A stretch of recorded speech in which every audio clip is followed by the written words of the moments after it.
Hey guys, so today you and I are going to talk about teams. So let's get into it. So the question in question was posted on a video I made called "What would happen if all software developers were equally skilled?" And in that video I basically describe what I believe to be the most ideal composition of a group of people, which is, and this subscriber is asking, so Frederick, it sounds like the army. It sounds like you're describing that adversity, but with the right people, creates an unstoppable team. Is this how you run your teams? Well, I wouldn't go that far, but yes. So when I run a software team, I do actually take a lot of inspiration from the army. And of course, when I say that I take inspiration from the army, I'm simply saying that there are elements from the army that have been proven for hundreds, if not thousands of years to be highly effective when it comes to making people work together in order to achieve a goal. And this is usually under like life and death circumstances. And so one of the things that I usually give as a slight criticism to a lot of the new innovative thoughts that we have regarding like team composition and agile work practices and stuff like that is that to me what agile actually was born from was basically the bad parts of how we used to run business, because the army and the way that we run the army, depending on, there is always nuances, of course, that structure was in based on what my understanding very much copied into business at the later stage in society. And so what people usually do, which is the thing that I really dislike, because this is the difference between a pragmatist and a zealot, is that they take it too far. They get to a point where you have really high management hierarchies and long command chains and a lot of ignorant people at the top who don't know what's going on at the bottom, and like there are all these issues that come from overdoing stuff. And so now we're in this situation, in my opinion at the very least, where we're trying to swing the pendulum in the other direction. Everything is very woke, everything is very, non-threatening and very casual and things like that. And there are many benefits to that as well. And of course you're going to have people on this side of the spectrum who are going to take it too far, and now nothing can get done anymore because everything is a slight, everyone is emotionally scarred over the smallest thing, and unless you are literally 100% positive all the time and never ever create any boundaries or restrictions on anybody, then you're a bad manager, or you're a bad team lead, or you're a bad something. And I really don't believe that that is the case, and that's why I think that the army unit is such a good source of inspiration for how to run a team, because the basics, or rather the pieces that I usually pick away from that structure, is that there are very clear guidelines on what is expected of each team member. Everybody has a role to play, and there's trust between the people in the unit, and they're managed by a sergeant or someone who's there with them doing the work just as they are. That person is capable of doing the same things, etc., etc. And should that person be in combat, of course, if the sergeant or whoever is in charge of the unit dies, well, then one of the soldiers or all the soldiers, they know enough to actually make do without that person.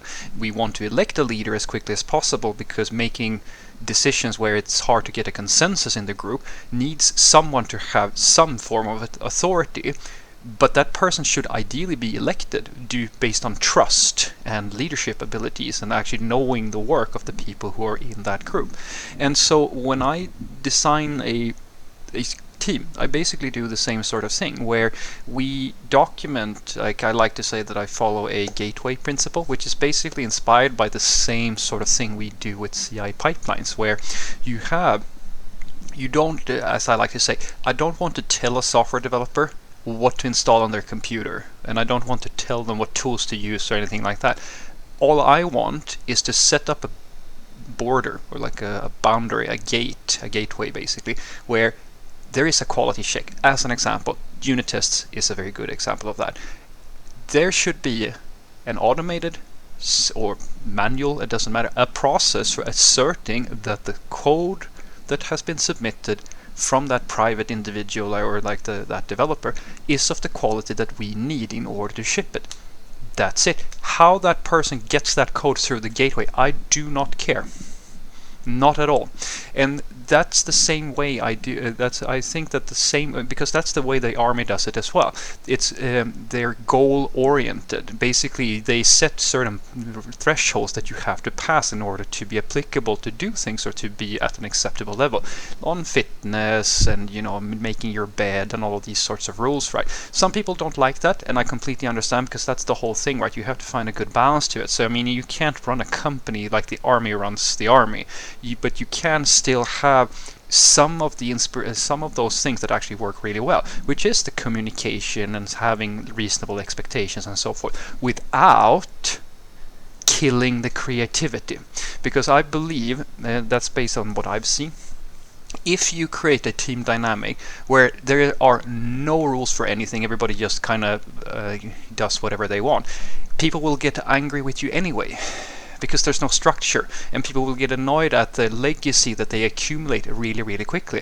But if you're too strict and you force everybody to do something that they don't want, you're going to get a rebellion, or like people are going to resent you for that. So it's, in my opinion, it's about finding that perfect balance between rules that we all can agree on are useful for making us productive, like these sort of quote-unquote restrictions. Because if you think about it, it's the same thing we talk about when we talk about typed languages versus untyped languages. People who use a typed language understand that, yeah, it takes a little bit longer to use the type system, but it actually is a very good restriction because it makes my software better. Same thing with unit test. And I argue that humans work the same way. You need to have some rules that makes sense for everybody, because that's the key thing. If you just tell a bunch of people to do this, do that, and they don't understand why they have to do that, and they don't see a value in it, then you're probably going about it the wrong way. But if you do it correctly, and you actually adhere to these core principles, everybody has a role, everybody trusts each other and knows that, as when we're here, we're working as a team, we're working as a unit, you are expected to have clear communication, involve your co-workers, and work for the good of the team. And then you have basically just someone at a sergeant level who can make decisions and take care of all stakeholders and so forth. Then, in my opinion, everything works exceedingly well. And then of course you have to document everything, because that's the thing, right? These sorts of, you should ideally have, that's what I go for at the very least, as little documentation as humanly possible. But the documentation that you do have should be useful on a daily basis and be treated as a set of guidelines and rules that are so well defined. Ideally, I love checklists, for example. I have to do checklists for everything that is part of our process, because if, for example, if I'm the team lead, if I get sick, I need to be able to trust that everything is going to continue working. And that's why I always tell people, do this, make this investment in your team, and then adopt a policy around rotating responsibility for making sure that documentation is updated, making sure that you have support people or people who take responsibility on a rotating basis. So you don't create these domain experts that where basically if that person is sick, the entire team shuts down. Because yes, it is not possible, and a lot of people will say that, and this is accurate, you cannot have everybody know everything about everything, but that's not the goal. And the same thing is true in the army. You don't have you have a medic, or you have a demolitions expert, etc., etc., but they all have the base knowledge of how to use a map, how to set up camp, all of these sorts of things. And I believe that a well-functioning software team works the same way. You can be a specialist in the thing that you are good at, but every single person in the team should know how to make sure that the stand-up happens, make sure that they know how to report bugs, make sure that they know how to communicate with stakeholders, who to talk to and escalate things to. All of these basic things, they should all know that. So, what I want you to take away from this is that yes, my description of what I believe to be an ideal software team is very, very much similar to the way that the army runs a unit. because it basically is inspired by most of the principles within that structure. And it's mostly because I've found that to be, it is the ideal, the proven best way that I know of, at the very least, for humans to work in a group. There's nothing, I can't think of anything that is more effective. And it's based on hundreds, if not thousands, of years of proven history.